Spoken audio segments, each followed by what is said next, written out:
credit to him. He fought 12 rounds. I think the injury happened in like the second maybe. Nevertheless, a fight that Tank should have probably got him out of there, and he didn't. He went 12 hard rounds with an injured Gamboa, regardless of what the injury was. He was clearly injured. In a fight that everyone just assumed it would be a blowout. I think the odds were massive, but they were. Tank gets the decision. What'd you see in that one? Listen, Gamboa, I love Gamboa. He's a former gold medalist from the great Cuban team, national team in the Olympics. He's a former world champion. He's got great hand speed, great talent, really a talented guy, but he's beyond his best. He shows all the heart in the world, resiliency, but here's the thing for me. He shows a chin that we had no reason to expect him to show. Yeah. I just said he got dropped 8 times in X amount of fights. He'd been stopped a few times. He hadn't shown that kind of resiliency, that kind of endurance physically. And here he is.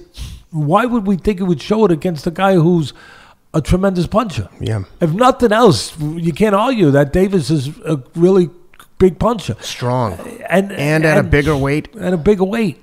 So, it's just pretty amazing. So he goes. Now, look, Davis came in heavy. He probably didn't take him serious. All those things that factor. Maybe Davis, I'm going to run down the list. What could it be? Besides the heart that, maybe at the end of the day, I go right to the last one, the heart that Gamboa showed. Okay, I got you. But let's go down the list. Maybe he overlooked him, and I'm not taking nothing away from Gamboa, but maybe he overlooked him, Davis. And I'm not making excuses for Davis. Maybe he's not as good as we thought he was. Maybe knocking out, drilling, all these guys that he's been drilling, maybe we got carried away in our evaluation of him. Maybe. Or maybe he got weakened. Nobody mentioned this. I don't think anybody mentioned this during the fight that we're commentating, but maybe he got weakened from making weight, because he came in heavy. You don't know how much weight he had to lose even to get to that weight. Well, he clearly had a lot of weight to lose. You don't show up at the weigh-in a pound plus overweight. Yeah, that's what I mean. And then he still, like I said, he had to lose. A lot of people might have sort of evaluate in their head, well, he only had to lose 1.5 pounds or 2 pounds, whatever. But no. He might have lost 15 overnight. Who knows what he lost, getting to that place within only a pound. These guys are talking about him like he's a pay-per-view fighter. I just don't see it. I mean, I get their enthusiasm as handlers, but unless he's going to step up massively in competition, like no one wants to see him fight. I know the commentators. Fighters. I was looking for my note. I was trying to figure out what I was wanting to say.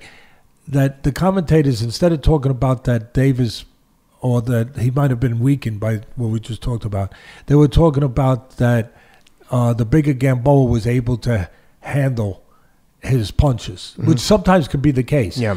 But I don't know if they did their due diligence, but Gamboa is not the bigger guy. He used to be a featherweight.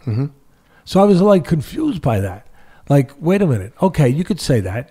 Maybe he's fighting a bigger guy that he's able to handle punches from Davis because he's naturally bigger. But he's not. He was a featherweight. He had moved up. Yeah, but the commentators are going to say anything they can to promote the A-side fighter. I don't know. I'm not taking shots at them, but I'm just saying our job is to say everything that's out there,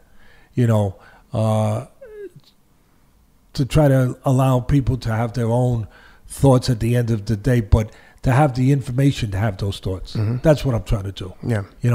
And at the end of the day, you could look at all the things I just said. It was surprising that he was able to go with a bad leg. It was surprising that he was able to withstand those punches, everything else. And maybe it's a wake-up moment for Davis that, you can't just hang pelts on the wall knocking guys out, that there's more to it than that. That maybe you have to take a little self-inventory and saying, what else do I got? What else do I got when the power's not going to be there for me? And some days it's not. When the power's not going to be there for me, what else do I have? He knows how to fight and all that, but what else do I have? You know, what? It can't be with the better fighters. It can't be just the power. Mm-hmm. It has to be more. And again, I'm not saying he don't know how to fight. I'm just saying that a win sometimes can serve. It doesn't have to be a loss to be a wake-up call. Mm-hmm. Be curious to see who he gets next. Love to see him step up big in competition and fight the top guys in the divisions because... Like Lomachenko? I'd love to see that fight. That would be power versus technique versus, guile. Power versus guile versus it would test him. We were touching on it. Would test Davis in the mental areas. Oh, big time. Okay, you got a big punch. What else do you got that's big? You know what I mean? All right. The power's not going to be enough tonight. Maybe it will, but maybe it won't. I don't see them making that fight anytime soon. They've been saying for the last 2 or 3 years that Floyd and Leonard Ellerby saying, Lomachenko's only getting older. It's clear that they're waiting for him to get older. Well, Floyd's smart. I mean, we all talk about, the money he's made, but he's smart. And we talk about how smart he is in the ring. He's been pretty smart in business, too. And in being a manager, even a matchmaker, picking the spots. Pretty damn they have smart. this kid Davis selling out the arena or close to in Atlanta. He has a huge following of other professional athletes. So, but at some point you've got to step up and beat some big names. And for guys he's been fighting, don't fall into that category.